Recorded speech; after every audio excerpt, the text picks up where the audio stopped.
Beredar rekaman di media sosial Telegram pada Selasa 10 Januari 2023 yang memperlihatkan aksi drone kamikaze Rusia. Drone yang dikenal sebagai amunisi berkeliaran tersebut menargetkan posisi penempatan pasukan Ukraina di Kupiansk.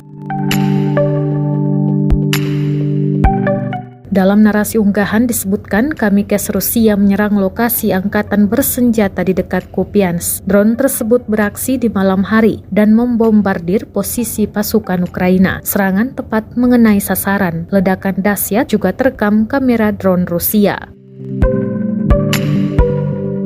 Diketahui perang Rusia versus Ukraina tidak kunjung usai, makin memanas di hari ke-322. Presiden Ukraina Volodymyr Zelensky menekankan bahwa upaya yang dilakukan Rusia untuk memanipulasi diplomasi dan politik tidak akan berhasil.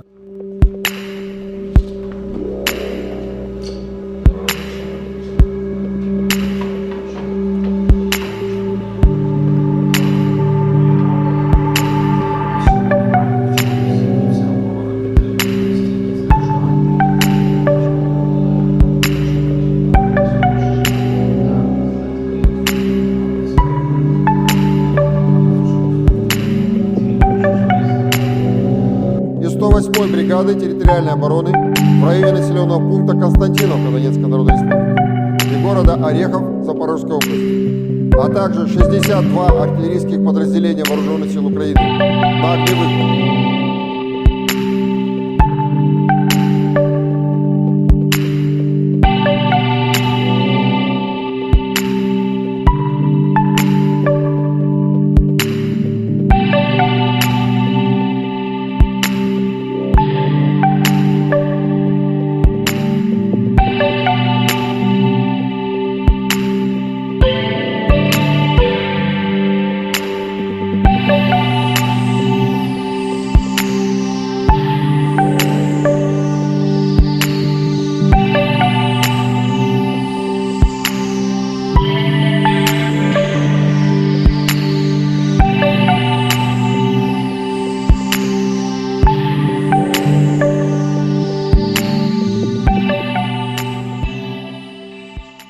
Terima kasih sudah nonton. Jangan lupa like, subscribe, dan share ya.